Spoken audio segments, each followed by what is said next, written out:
بھٹو خاندان کا لوگ ایسے ہی مانتے ہیں جیسے ہمارے یہاں پیروں کو بھی مانتے ہیں، سندھ میں پیروں کو اور بھٹو خاندان کو تو بہت ہی زیادہ عزت دی جاتی ہے کہ کئی دفعہ شرک کی بو آنا شروع ہو جاتی ہے۔ تو میری رائے وہ ہو سکتی ہے۔ اس کے برعکس جب میں واپس لاہور آیا تو میں نے دیکھا کہ وہ شخص کتنا خدا خوف ہے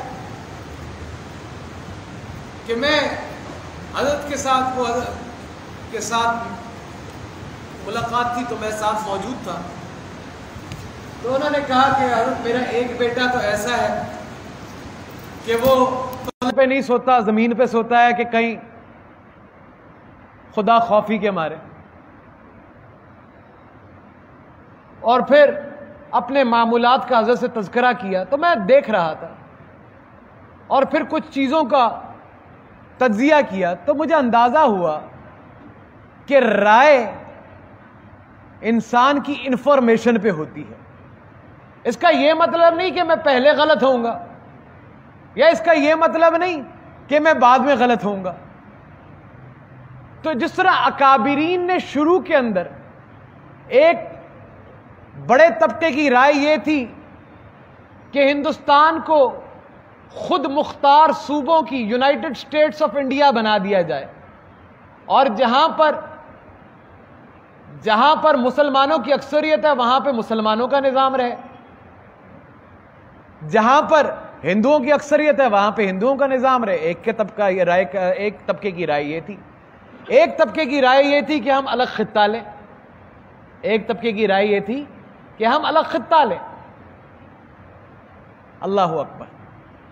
پھر جب پاکستان بن گیا، یہ رائے تو ہو سکتی ہے نا جی، گھروں کے بیچ میں بھی رائے ہوتی ہیں، لیکن آخر میں جو فیصلہ ہو جائے تو سب اس کو مانتے ہیں۔ میری بھی رائے ہو سکتی ہے، حافظ عمیر صاحب کی بھائی رائے ہو سکتی ہے، اس کی الگ ہو سکتی ہے، میری بالکل الگ ہو سکتی ہے، جب فیصلہ ہو جائے تو پھر اس فیصلے کے اوپر چلنا ہے۔ تو یہی ہمارے ساتھیوں کا ایک نظام تھا۔ کچھ لوگوں نے کانگریس کی بات سمجھی کہ وہ زیادہ قابل قدر ہو سکتی ہے، کچھ لوگ مسلم لیگ کی بات میں آ گئے کہ مسلم لیگ کا بیانیہ زیادہ بہتر ہے کہ ہم ایسے کریں گے تو ہم زیادہ اچھے رہیں گے، کچھ لوگوں نے جمعیت علماء ہند کا ساتھ دیا۔ تو یہ رائے تھی، یہ آراء ہو سکتی ہیں، اور لوگ جب اپنی رائے دیتے ہیں تو ہر بندہ ایک نیت رکھتا ہے، ہر بندے کی رائے کے پیچھے ایک نیت ہوتی ہے، اور مجھے یقین ہے کہ ہمارے اکابرین میں سے کسی کی بھی معاذ اللہ نیت خراب نہیں ہو سکتی، وہ حضرت تھانوی ہو یا حضرت مدنی رحمت اللہ علیہ ہو یا حضرت مولانا ابو الکلام ہو، نیت کسی کی بھی خراب نہیں ہو سکتی۔ رائے سب کی الگ الگ جدا جدا ہو سکتی ہے، رائے سب کی جدا جدا ہو سکتی ہے۔ جب پاکستان بن گیا تو حضرت مدنی رحمہ اللہ تعالیٰ تشریف لائے پاکستان، تو پاکستان کا قومی ترانہ جب پڑھا گیا تو حضرت مدنی سب سے پہلے کھڑے ہو گئے۔ تو کسی نے کہا کہ آپ تو پاکستان بننے کے مخالف تھے، اور پاکستان بننے کے مخالف تھے، لیکن اب جب ترانہ بجا، ترانہ پڑھا گیا تو آپ سب سے پہلے کھڑے ہو گئے۔ تو یہ حضرت مدنی نے یہ بات فرمائی کہ مسجد بننے سے پہلے تو اختلاف ہو سکتا ہے، لیکن جب بن جائے تو اس کا احترام سب پہ، تو پاکستان ہمارے لیے اسی مسجد کی مانند ہے۔ تو یہ پاکستان بحمد اللہ جن حضرات نے قربانیاں دیں، یہ ان کی قربانیوں کا نتیجہ ہے۔ جن اکابرین کی کاوش سے 1857 کی جنگ آزادی ہو یا اس سے پہلے کی جنگ، شروع سے انگریز سامراج کے خلاف قربانیاں دے کر یہ ایک دن میں نہیں 1947 کی آزادی ملی، اس کے پیچھے 200 سال کی علماء کی قربانیاں ہیں۔ یہاں تک کہ جی ٹی روڈ کا کوئی درخت خالی نہیں تھا جہاں پہ انگریزوں نے علماء حق کو لٹکایا ہو، ہر درخت کے اوپر 4 5 علماء کو نشان عبرت کے طور پہ لٹکایا گیا۔ 1947 میں اگر میں کہوں کہ صرف قائد اعظم اور ان کے ساتھیوں کی یہ محنت ہے تو یہ محنت صرف 10 سال کی نہیں ہے یا 20 سال کی محنت نہیں ہے مسلم لیگ کی، جب سے 1906 میں غالباً مسلم لیگ بنی، 1903 یا 1906 جب بھی بنی، 1906 میں، ہاں جی 1906 میں مسلم لیگ بنی، اور 1906 سے 40 سال کی محنت نہیں، یہ قریباً 200 سال کی مسلمانوں کی محنت، 250 سال 250 سال کی محنت، اس کے بعد جا کے اللہ نے ہمیں آزادی دی۔ آزادی کے لیے سب محنت کر رہے تھے، لیکن کسی کی رائے تھی کہ آزادی اس طرح حاصل ہو کہ ہندوستان بھی نہ ٹوٹے، کسی کی رائے یہ تھی کہ آزادی ایسے ہو کہ ہم بالکل خود مختار ہو جائیں، یہاں پہ صرف ہمارا ہی راج ہو، اور جب فیصلہ ہو گیا تو ہو گیا۔ اب یہ پاکستان اللہ کے رازوں میں سے ایک راز ہے، جس طرح ہمارے اکثر اکابرین فرماتے ہیں، اور جب دھرتی مل جائے تو اس دھرتی کی حفاظت کرنا مسلمان کے لیے مذہبی فریضہ ہے، مسلمان کے لیے مذہبی فریضہ ہے۔ جب خطہ زمین جس کے اوپر مسلمان کا، جس کو وطن قرار دے دے، تو اس کی حفاظت اپنی جان مال سے کرنا مسلمان کا لیے لازمی ہے۔ اور یہی وجہ ہے کہ جب سن 1948 میں ہندوستان نے کشمیر پر حملہ کیا تو ہمارے حضرت شیخ التفسیر امام الاولیاء رحمت اللہ علیہ 17 پارے دورہ تفسیر کے پڑھا چکے تھے، اور جب ہندوستان نے حملہ کی خبر پہنچی تو حضرت اپنے طلباء کے ساتھ جہاد کے لیے تشریف لے گئے، چونکہ حضرت کو معلوم تھا کہ یہ اللہ اکبر ہمارے لیے فرض ہے اپنی دھرتی کا اور اپنے وطن کا کی حفاظت کرنا۔ اس وقت پہ جو صورتحال ہے پاکستان کی، ہمارے حضرت رحمت اللہ علیہ، حضرت شیخ التفسیر رحمت اللہ علیہ کو ساتھیوں نے کہا کہ ہندوستان میں جمعیت علماء ہند تھی، پاکستان میں اب ایک ایسا ملک بن گیا ہے تو اس کے اندر علماء کو اپنا کردار ادا کرنا چاہیے۔ تو ہمارے اکابرین نے اس سیاست کو جہاد کے طور پر اپنایا،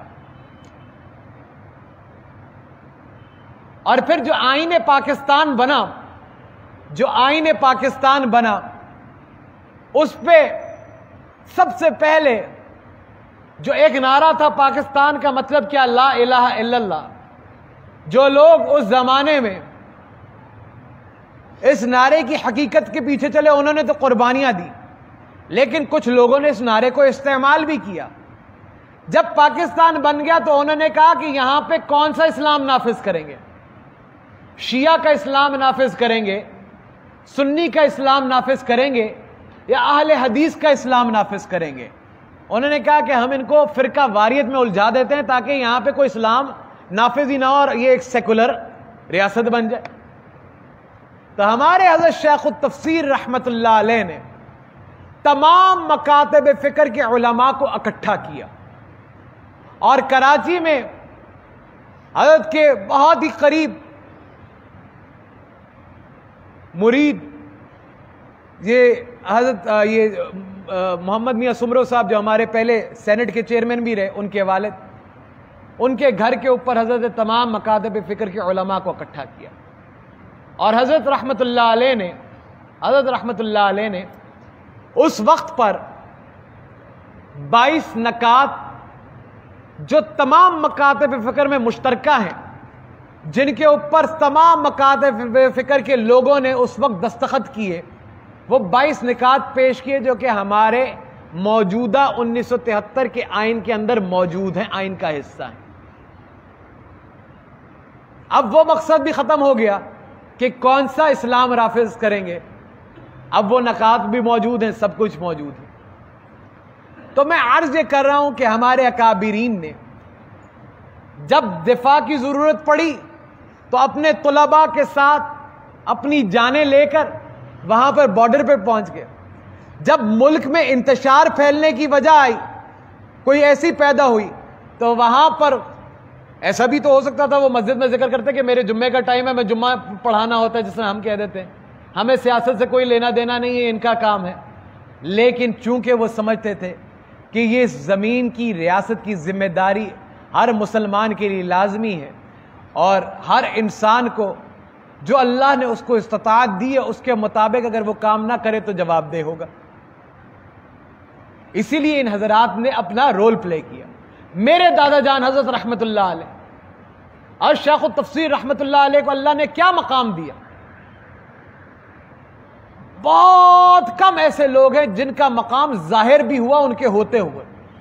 اکابرین کی تاریخ اٹھا کے دیکھ لیں تو 2 ہستیاں ایسی ہیں جن کا مقام ان کی زندگی میں ظاہر ہوا. اس میں ایک ہمارے حضرت شیخ التفسیر رحمت اللہ علیہ. حضرت کے جانشین حضرت مولانا عبید اللہ انور بڑے لاڈلے تھے. حضرت رحمت اللہ علیہ کو کیا ضرورت تھی؟ اس وقت تو حضرت شیخ التفسیر رحمت اللہ علیہ دنیا سے تازہ گئے، تشریف لے گئے، تو لوگوں میں ایک جذبہ تھا. حضرت کو تو پاؤں رکھنے کی بھی ضرورت نہ پڑتی کہ حضرت زمین کے اوپر پاؤں رکھے، لوگ اپنے ہاتھ لے کر کھڑے ہو جاتے. حضرت کی تواضع، حضرت کی عاجزی، انکساری الگ. حضرت کا مزاج، حضرت کو ایک بڑا خوبصورت مزاج تھا. اللہ نے حضرت کو ایک بڑا سلیقہ دیا کہ حضرت بالکل، میں تو چڑمڑ کپڑے بھی پہن لیتا ہوں، حضرت رحمت اللہ علیہ بڑی شان سے اچکن پہنتے تھے اور اس کے اوپر کوئی کریز نہ آئے. تو ایک نفاست اللہ نے ان کے مزاج میں دی الحمدللہ. حضرت رحمت اللہ کی تحریر پڑھیں، آخری تحریر جو حضرت نے پینسل سے لکھی، اٹکلیاں مارتا شباب، وہ اگر پینسل کی لکھائی دیکھے تو اس میں نفاست حضرت کی جھلکتی ہے رحمت اللہ علیہ رحمتم واسعہ. حضرت کو کیا ضرورت تھی؟ لیکن اسی جگہ پہ حضرت نے لاٹھی چارج کے بیچ میں حضرت پہ حضرت پہ تشدد کیا گیا، اور جنرل ایوب خان نے بعد میں معافی بھی مانگ لی. لیکن اسی تشدد کی وجہ سے حضرت کی ریڑھ کی ہڈی جو ڈیمیج ہوئی، اور وہی وجہ دنیا سے تشریف لے جانے کی بنی. دنیا سے تو ہر ایک انسان نے جانا ہے، ہر انسان نے جانا ہے، لیکن وجہ کیا بنی؟ یہی جد و جہد،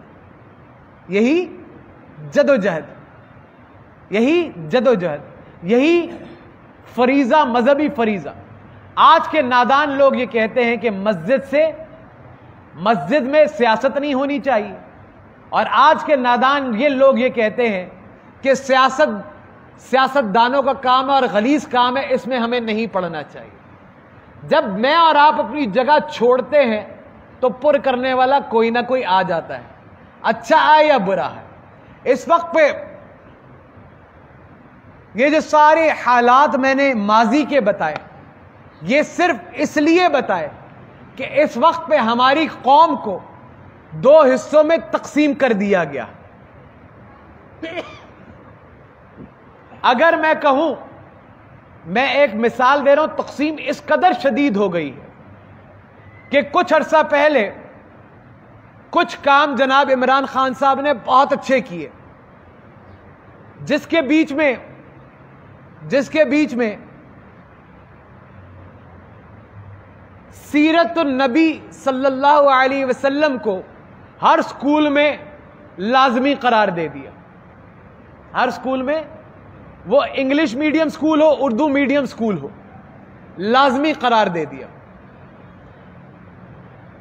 اب وہ ایسی خوبصورت چیز تھی جو آج سے پہلے کبھی ایچسن کالج کے بچے نے نہیں پڑھی ہوگی.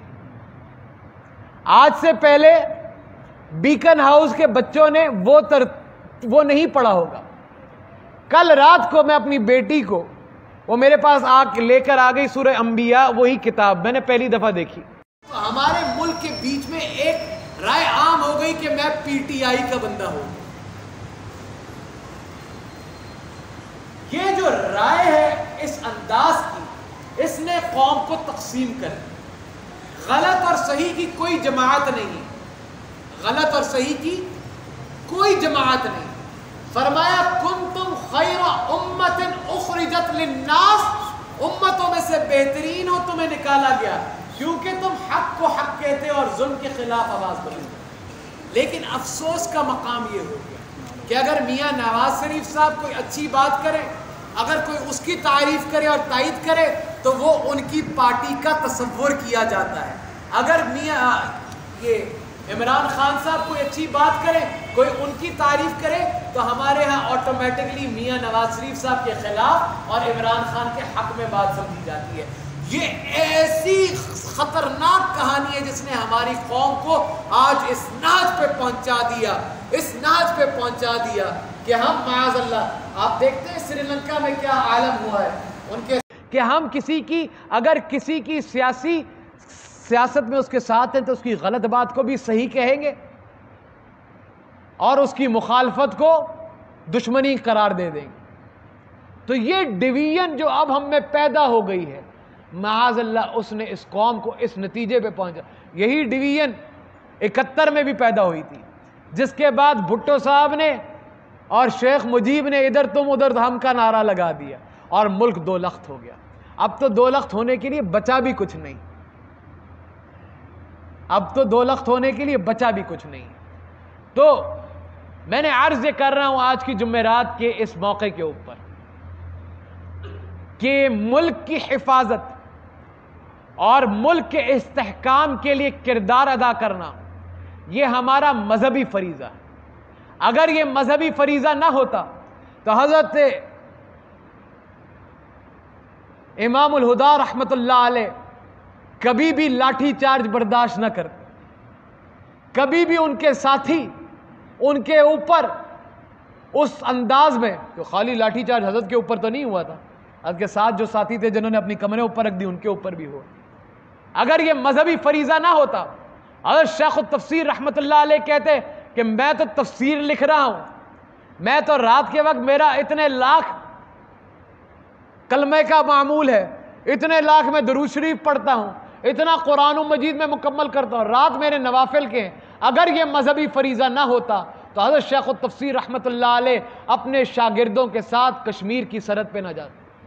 اگر یہ مذہبی فریضہ نہ ہوتا تو حضرت مدنی رحمت اللہ علیہ کو لوگوں کی، اس وقت کے لوگوں کی مخالفت، سیاسی لوگوں کی مخالفت نہ لینی پڑتی. اگر یہ مذہبی فریضہ نہ ہوتا تو حضرت تھانوی رحمت اللہ علیہ کے لوگ خلاف نہ ہوتے. ایک رائے دینا اور رائے رکھنا اور نیت، جس طرح میں نے ابھی عرض کیا، مجھے یقین ہے کہ نہ حضرت تھانوی میں سے کسی کی نیت خراب ہوگی، نہ حضرت مدنی رحمہ اللہ کے تعالیٰ اور نہ حضرت مولانا ابوالکلام آزاد رحمہ اللہ تعالیٰ کے جو نظریات تھے ان کے پیچھے نیت میں خرابی ہوگی. یقیناً تینوں کی نیتیں بہترین ہوں گی، لیکن رائے میں اختلاف ہو سکتا ہے، اور اختلاف کے بعد جب کوئی ہم چیز بنا لیتے ہیں تو اس کے بعد سب نے اس کا تحفظ اور سب نے اس کی حفاظت اور سب نے اس کا احترام کیا. آج اس وقت پر کوئی شخص یہودی ایجنٹ صرف سیاست کی بنیاد پر، کوئی شخص معاذ اللہ جتنا مرضی اس کا وقار اونچا ہو اس کو کوئی بھی نام دے کر انسان تذلیل کرے، کسی کو کسی کے ساتھ ملا کر، مثلا کسی کی کوئی اچھائی اگر ہم اس کے خلاف ہیں تو ہم وہ کہتے ہیں ہمارا مورل ویلیوز اتنی کم ہو گئی کہ ہم کسی کی اچھی بات کو اچھا بھی نہیں کہہ سکتے اور کسی کی غلط بات کو غلط بھی نہیں کہہ سکتے. اس سے بڑی تنزلی کسی قوم کی اور نہیں ہو سکتی ہے. میں اور آپ مسلم لیگی نہیں ہیں، میں اور آپ پی ٹی آئی کے نہیں ہیں، میں اور آپ جمعیت علماء اسلام کے نہیں ہیں، میں اور آپ پاکستانی ہیں. اور اس پاکستانی کے لیے، پاکستانی ہونے کا کردار ادا کرنے کے لیے جن اکابرین کا ہمیں نظریہ درست لگتا ہے ہم ان کی جماعت میں چلے جاتے ہیں. لیکن مقصد کیا ہے کہ پاکستان میں کو آگے بڑھائیں، پاکستان کی ترقی میں اپنا کردار ادا کریں. اس کا یہ مطلب نہیں کہ اگر کسی کا مولانا فضل الرحمان صاحب کی جماعت سے اختلاف ہے تو وہ ان کو معاذ اللہ غدار کہے. اس کا یہ مطلب نہیں کہ اگر کسی کا پی ٹی آئی سے اختلاف ہے تو وہ اس کو غدار کہے. اس کا یہ مطلب نہیں کہ اگر کسی کا مسلم لیگ سے اختلاف ہے تو وہ اس کو غدار کہے. غلطیاں سب سے ہو سکتی ہیں، لیکن ہم اندھے ہو چکے ہیں. ہم اپنی محبت میں اس قدر آگے نکل چکے ہیں اور اپنے نظریات میں اس قدر شدت پسند ہو گئے ہیں کہ ہمیں پتہ ہی نہیں لگتا کہ ہم کفر کے فتوے اور یہودی ہونے کے فتوے ایسے لگا دیتے ہیں، ہم مذہب فروش ہونے کے فتوے ایسے ہی لگا دیتے ہیں، ہم غدار ہونے کے فتوے ایسے ہی لگا دیتے ہیں. بزرگان محترم، آج مجلس ذکر کے موقع کے اوپر میں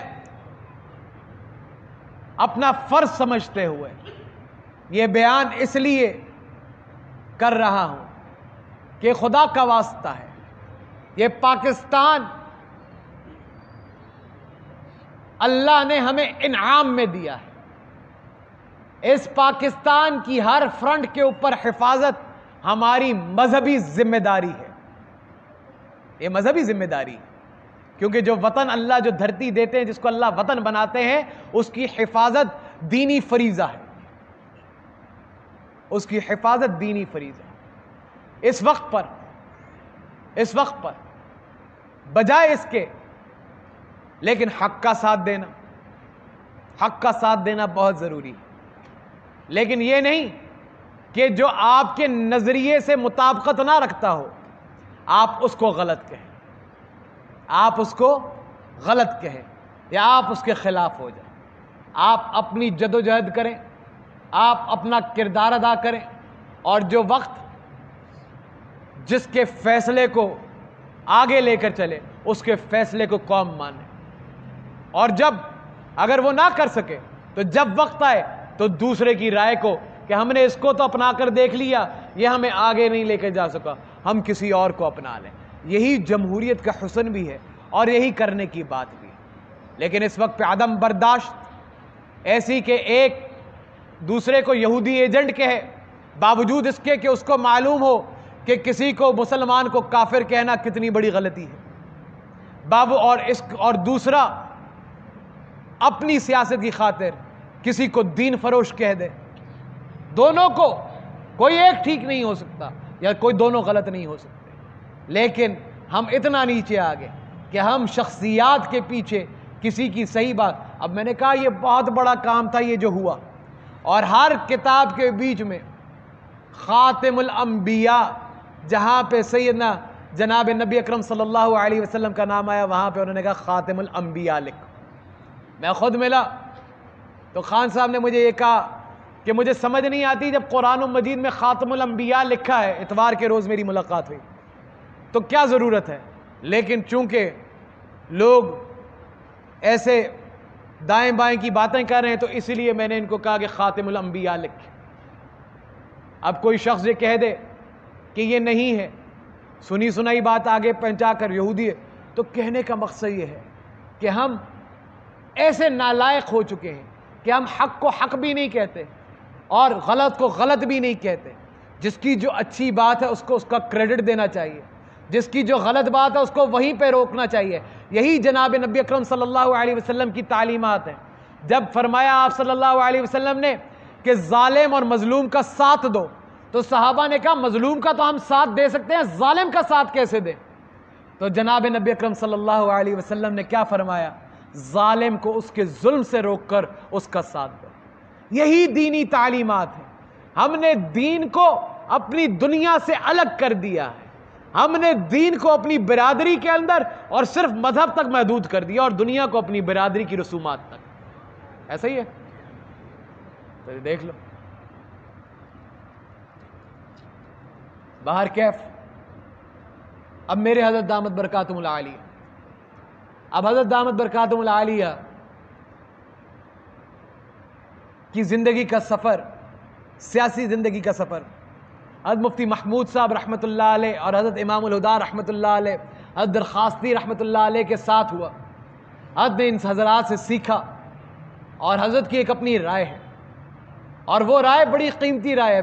میں اپنی ذاتی طور پہ یہ سمجھتا ہوں کہ وہ جو تجزیہ حضرت فرماتے ہیں میں نے نہیں دیکھا، ہو سکتا ہے وقتی طور پر مجھے اور آپ کو نہ سمجھ میں آتی ہو، لیکن میں نے اپنی 40 سالہ زندگی میں جتنا وہ تجزیہ دیکھا ہے، بحمداللہ حضرت نے جو بات فرمائی ہے، جو تجزیہ فرمایا، میں نے دیکھا کہ اس کے پیچھے ہو بہو وہی محرکات ثابت ہوئے۔ یہ ان اکابرین کی صحبت کا نتیجہ تھا کہ حضرت کو سمجھ میں کہ سامراج کیا ہے اور سامراجی سازشیں کیا ہیں اور کس انداز میں حضرت نے چونکہ دیکھا ہے۔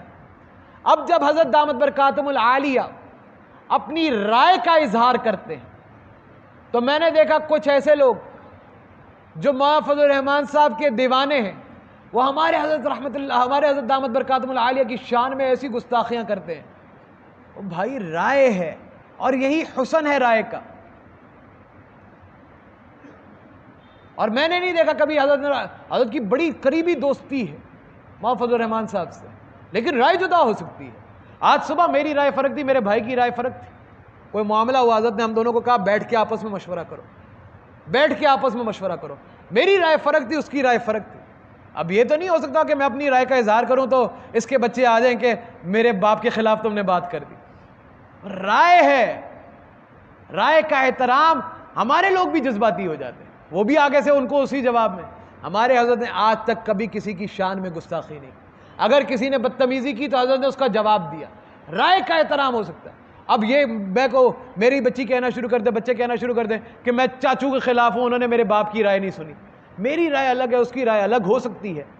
اس کا کیا مطلب ہے؟ خام خواہ وہ بیچارے نوجوان طلباء نکلتے ہیں, ان کی کیونکہ تربیت نہیں ہوئی. اسی لیے حضرت مدنی رحمہ اللہ تعالیٰ جب تک کوئی بندہ حضرت شیخ التفسیر رحمۃ اللہ علیہ سے آ کے دورہ تفسیر نہ پڑھ لے اور صحبت نہ حاصل کر لے, تب تک اس کو سند نہیں ملتی تھی. یہ تربیت بڑی ضروری ہے. خانقاہ اور شیخ کی تربیت, عالم بننے سے تربیت نہیں آ جاتی, صحبت حاصل کرنے سے تربیت آتی ہے. یہ صحبت بڑی ضروری ہے, تربیت بڑی ضروری ہے. تو آج کی درس کا اور لب لباب خلاصہ آج کی معروضات کا کہ وطن عزیز پاکستان کی حفاظت سیاسی طور پر ہو, معاشرتی طور پر ہو یا سرحدوں کے اوپر کرنے کی ضرورت پڑے تو یہ کرنا میرا اور آپ کا مذہبی فریضہ اور ذمہ داری ہے. اور ایک دوسرے کی رائے کا احترام کرنا ہمیں ہمارا دین سکھاتا ہے. اور صحیح کو صحیح کہنا شخصیت پرستی سے ہٹ کر, اور غلط کو غلط کہنا. حدیث شریف میں آتا ہے ظالم کو بھی ساتھ دو اور مظلوم کا بھی ساتھ دو.